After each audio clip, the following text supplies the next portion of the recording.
Hi friends, welcome back to my channel. Friends, ఈరోజు ఈ వీడియోలో గోబీ ఫ్రైడ్ రైస్ ఎలా ప్రిపేర్ చేసుకోవాలో ఈ వీడియోలో తెలుసుకుందాము. ఈ రెసిపీ చాలా టేస్టీగా ఉంటుంది, ఈజీగా కూడా ప్రిపేర్ చేసుకోవచ్చు. దీనిని ఇప్పుడు ఎలా ప్రిపేర్ చేసుకోవాలో ప్రాసెస్లోకి వెళ్దాము. దానికోసం ముందుగా ఒక మిక్సింగ్ బౌల్లో వాష్ చేసి పెట్టుకున్న కాలీఫ్లవర్ ముక్కలు ఒక కప్పు తీసుకోండి.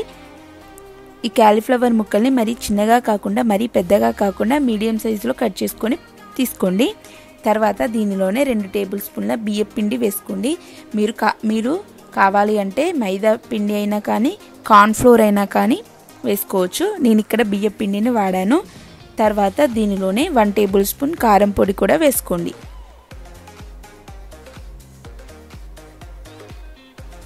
తర్వాత దీనిలోనే రుచికి సరిపడినంత సాల్ట్ వేసుకోండి. మనము రైస్లో కూడా సాల్ట్ వేసుకుంటాము కాబట్టి మీరు ముక్కలకు మాత్రమే సరిపోయేంత సాల్ట్ వేసుకోండి.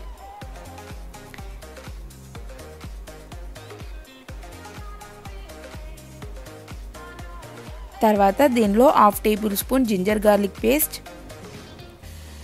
1/2 టేబుల్ స్పూన్ ధనియా పౌడర్ కూడా వేసి వాటర్ వేయకుండా ఈ మసాలాలు మొత్తము ముక్కలకి పట్టేలాగా బాగా కలపండి. ముందుగానే వాటర్ అస్సలు వేయకూడదు, ఎందుకంటే గోబీలో ఉండే వాటర్తో మనకి మ్యాక్సిమం ఫ్లోర్ అంతా పిండికి పడుతుంది. ఒకవేళ కావాలి అనుకుంటే కొద్దిగా వాటర్ వేసుకొని తర్వాత కలుపుకోవచ్చు. ఇలా మసాలాలు మొత్తము గోబీకి పట్టేలాగా కలుపుకున్న తర్వాత 2 టేబుల్ స్పూన్ల వాటర్ యాడ్ చేసుకొని బాగా కలుపుకోండి. దీనికోసం పిండి బాగా లూజ్గా కలపకూడదు, మసాలాలు గోబీకి పడితే సరిపోతుంది. తర్వాత ఒక ప్యాన్ వేడి చేసుకొని దానిలో షాలో ఫ్రైకి సరిపోయేంత ఆయిల్ వేసుకొని ఈ కలుపుకొని పెట్టుకున్న గోబీ ముక్కల్ని వేసుకొని 2 వైపులు తిప్పుకుంటూ క్రిస్పీ అయ్యేంత వరకు బాగా కలుపుకోండి.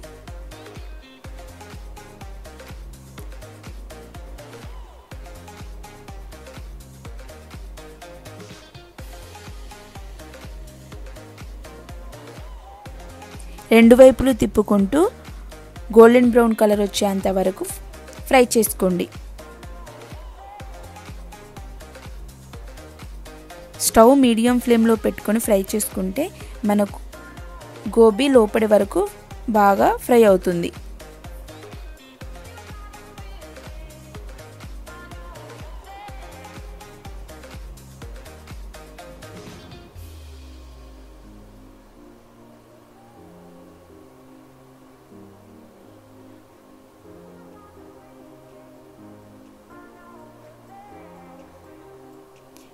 ఈ విధంగా గోల్డెన్ బ్రౌన్ కలర్ వచ్చేంత వరకు బాగా ఫ్రై చేసుకున్న తర్వాత దీనిని ఒక ప్లేట్లోకి తీసుకోండి. తర్వాత అదే ప్యాన్లో ఆయిల్ ఏమి యూజ్ చేయకుండా 2 ఎగ్స్ వేసుకొని ఎగ్ బుర్జీ లాగా చేసుకోండి. ఎగ్ అనేది ఆప్షనల్, మీరు కావాలి అంటే వేసుకోండి, లేకపోతే లేదు. ఎగ్ను కూడా బాగా ఫ్రై చేసుకొని ఒక ప్లేట్లోకి తీసుకోండి.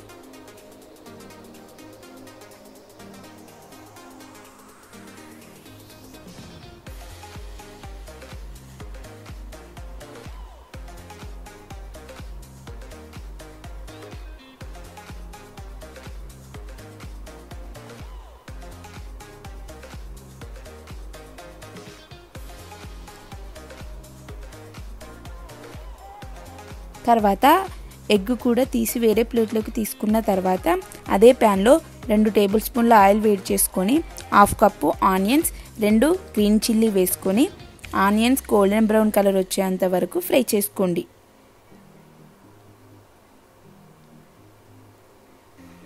ఫ్రైడ్ రైస్కి ఆనియన్స్ ఇలా పొడుగ్గా స్లైసెస్ లాగా ఉంటేనే బాగుంటుంది.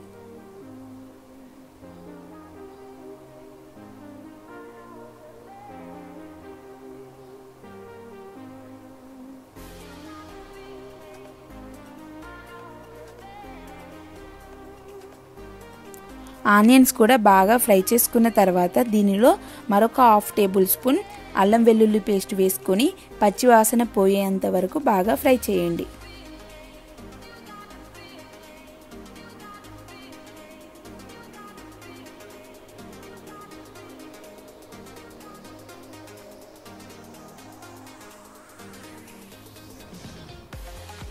ఇలా 1 మినిట్ వరకు ఫ్రై చేసుకున్న తర్వాత దీనిలో 1 టేబుల్ స్పూన్ టమాటో సాస్ వేసుకోండి.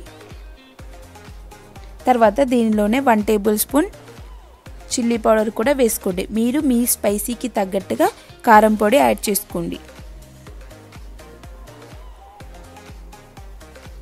మీరు కారం పొడికి బదులు మిరియాల పొడి అయినా కూడా యూజ్ చేసుకోవచ్చు.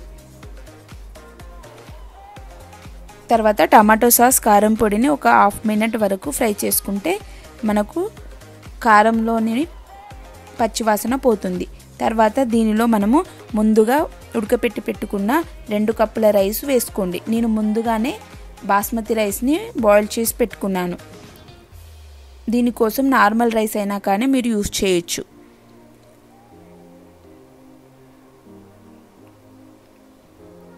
లేదా మీరు మిగిలిపోయిన అన్నంతోనైనా కూడా ప్రిపేర్ చేసుకోవచ్చు. చాలా టేస్టీగా ఉంటుంది. ఇలా అన్నం కూడా వేసుకొని అన్నానికి ఈ మసాలాలు మొత్తము బాగా పట్టేలాగా కలుపుకోండి. తర్వాత దీనిలో మనం ముందుగా ఫ్రై చేసి పెట్టుకున్న ఎగ్ బుజ్జీ కూడా వేసి కలపండి.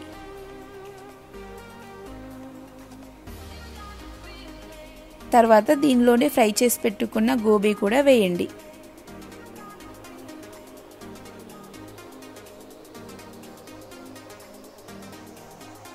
తర్వాత దీనిలో 1 table spoon soya sauce, 1 table spoon vinegar కూడా వేయండి. ఒకవేళ సోయా సాస్ లేకున్నా పర్లేదు, వెనిగర్ లేకుంటే నిమ్మరసం యాడ్ చేయండి.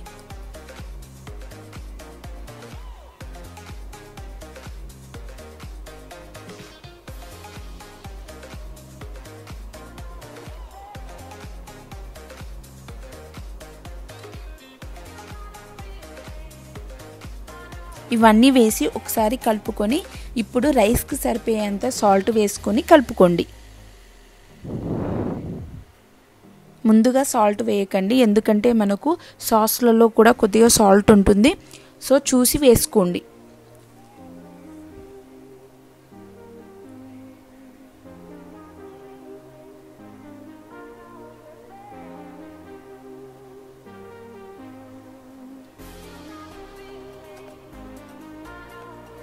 సాల్ట్ని కూడా అడ్జస్ట్ చేసుకున్న తర్వాత ఒక 1 మినిట్ వరకు బాగా ఫ్రై చేసుకోండి. ఇలా బాగా ఫ్రై అయిన తర్వాత స్ప్రింగ్ ఆనియన్స్తో సర్వ్ చేసుకోండి. చాలా tasty and easy gobi fried rice restaurant స్టైల్లో మనకు రెడీ అయింది. ఈ రెసిపీ కనుక మీకు నచ్చినట్లయితే లైక్ చేయండి, షేర్ చేయండి, కామెంట్ చేయండి. మీరు కనుక మా ఛానల్ని కొత్తగా చూసినట్లయితే ప్లీజ్ సబ్స్క్రైబ్ మై ఛానల్. మరొక కొత్త రెసిపీతో మళ్ళీ కలుద్దాము. Till then take care, bye. Thank you for watching.